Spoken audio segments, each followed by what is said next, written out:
leadership of the world ultimately need our guidance, they need our prayers, but they need our insistence that they lead.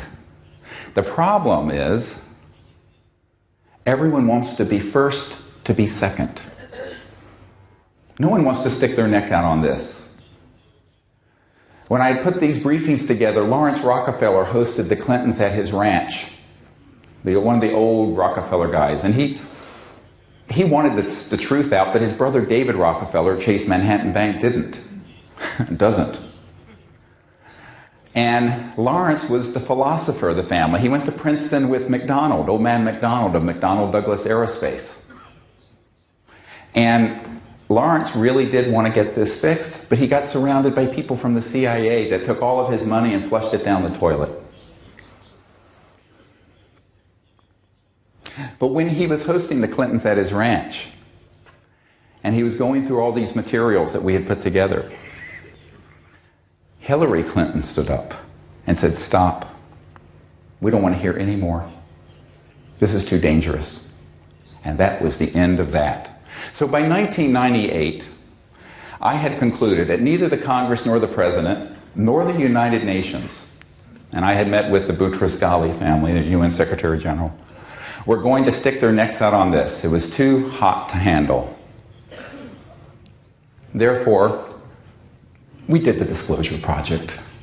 Thanks to Dr. Bravo and hundreds and hundreds and hundreds of people who helped us do it.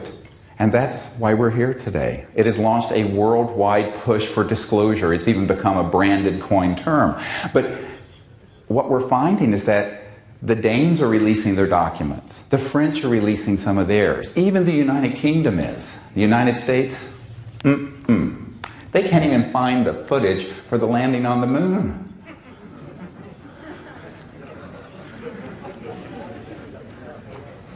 Now, everyone thinks that just because you're in the CIA or something like this that you know about this stuff. Nothing could be further from the truth. Most of those guys couldn't find their ass in a well-lighted room with both hands.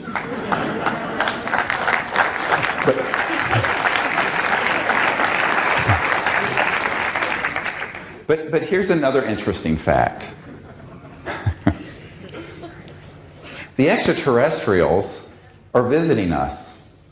And in the last 6 months, the CSETI initiative has had unbroken, constant contact. Unbelievable. And I am certain that it will continue until we have reached the conclusion of this journey, this phase, this chapter in the human adventure. And I invite all of you to become ambassadors to the universe with us. You can all do it. And I'm going to get into some stuff here that may make you uncomfortable. You want to get into some strange stuff? Yes. Do you? Okay. All right, here we go. A prelude to this. Recently there was this spook of this guy at the CIA who surfaced. And he's in charge of WSFM at the agency. Everybody, anyone want to know what WSFM is? I'm training people a new word. WSFM. It stands in English for Weird Science and Frickin' Magic. And that is actually what it's called in the classified world in America. All the technologies and all the things that deal with trans-dimensional physics. Things that go faster than the speed of light. Things that resonate at resonant frequencies beyond matter, beyond the electron, beyond the speed of the photon. And guess what? Most of what exists in the cosmos is resonating beyond the speed of light. Now we're going to get into some interesting stuff. Let me go back to 1993. And I'm having this dinner with a CIA director and his wife. And my wife, God bless her, can you imagine putting up with this? Plus, how many doctors' wives let their husbands leave their career to do this craziness for free? Anyway, she's a saint. In the Peace Corps, they called her Saint Emily. She's an amazing woman. And we're sitting there, and the cover story for this meeting was a dinner party. The hostess didn't even know who was coming to dinner because her husband said, I can't tell you who's coming to dinner till they get here. And of course, who shows up? This expert on extraterrestrial intelligence and UFOs and the sitting CIA director with his wife. But Dr. Woolsey, who was the wife of the CIA director, was the chief operating officer of the National Academy of Sciences, the most prestigious scientific entity in America. And I thought, oh, how fortuitous. She asked the question that I almost didn't answer, but I'm glad I did. Because she said, look, how are these civilizations communicating across the vastness of space? And I thought to myself, do I tell her the truth and lose all credibility? Or do I sound scientific and tell her a lie? I said no. She asked, I'm going to tell her the truth. So here is what I told her. Look, the Milky Way galaxy is 100,000 light years across. That's the distance that a beam of light going at 186,000 miles per second covers in 100,000 years. Enormous. But that's one galaxy out of billions of galaxies. And I said that if a star system in our neighborhood, which is only 1,000 light years, 1% of the way across the Milky Way galaxy, is visiting Earth, and they are, if they were using AT&T, or whatever your telecom is here, using the speed of light, for them to call home and say, hello, how are you today? And for them to get the answer, fine, thank you very much. That just took how long? 2,000 years, round trip. The time since the birth of Christ. To say hello, and how are you? Fine, thank you. The speed of light is too damn slow. A priori, the technologies, all interstellar technologies, are transdimensional. And the heart of that science is consciousness, because they have technologies that interface directly with thought, coherent thought. Like a laser is coherent light, like this. This is a laser. So what I am now telling you is that we have sort of discovered, as many others around the world have over many thousands of years on Earth, the Rosetta Stone of extraterrestrial contact. And it isn't the SETI project. It is not radio telescopes. It is not rockets. It's not microwave antennas. It's not even pulsed microwaves.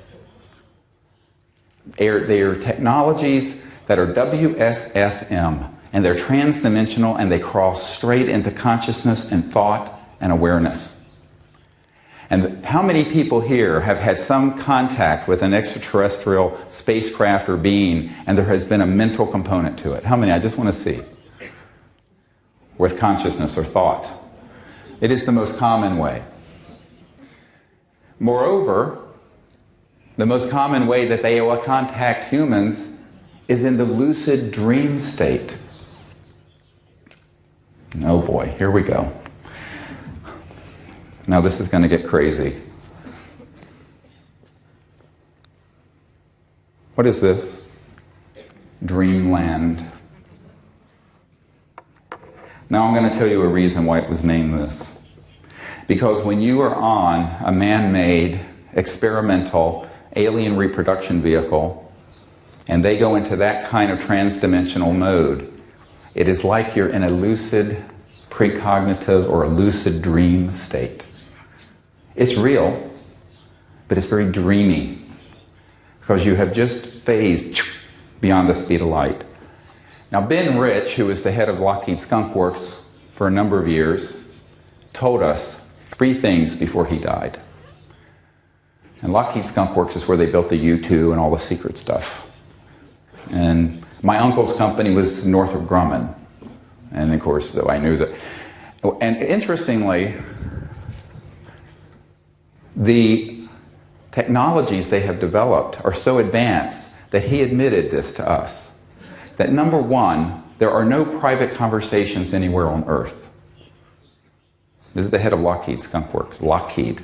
Number two, that anything you can imagine, like Star Trek, what have you, has already been done at Lockheed Skunk Works.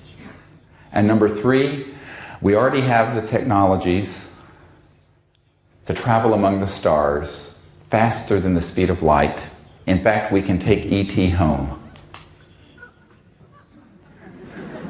Now, some of the people standing around thought the old man had lost his mind. He was not kidding.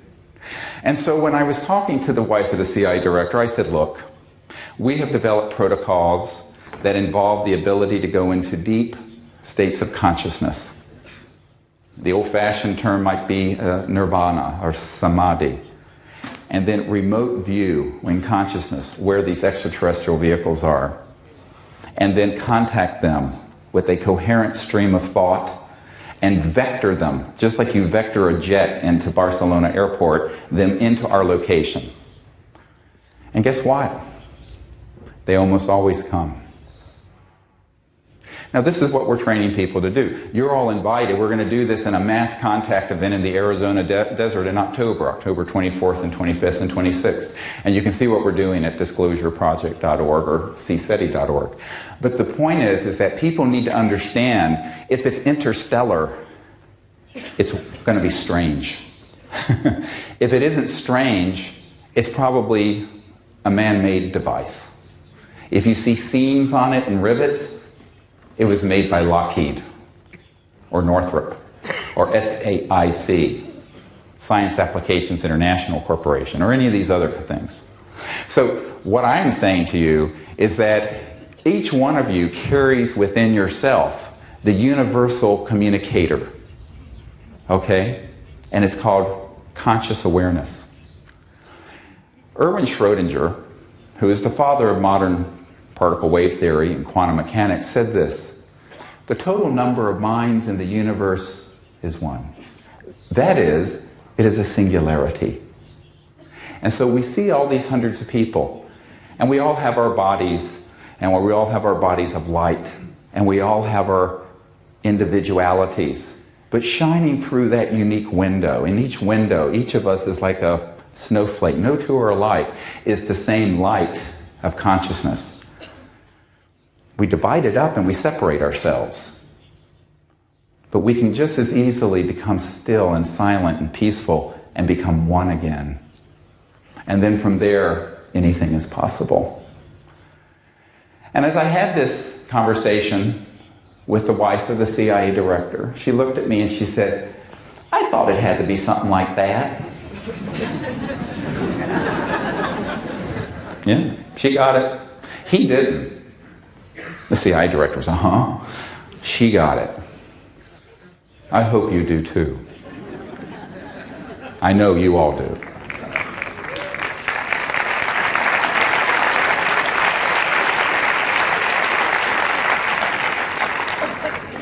So what I want to do is I want to go for a moment just to a few clips. They just sort of give you some. Now, when you were coming in, there were a whole lot of images of E.T. craft and some music. Those of you who came in late, I'm sorry, but I thought I'd have 2 hours and we had 1 hour and then blah, blah, blah. So we're going to go here. Am I in your way? These people? Okay. I want to show this one. This is the camera work is terrible. We did not have good cameras back then in 1992, but this was a training expedition we did just for 1 day with 50 people out on a beach near Pensacola, Florida. And I want to show this to you, even though it's difficult to see what happened. There were 4 extraterrestrial vehicles that showed up and signaled with us, and I eventually made a triangle in the sky, and as I did so, it made a triangle back. And while that was happening, you can go ahead and play it, number 1. Número 1, por favor. Oh. See. Here we go.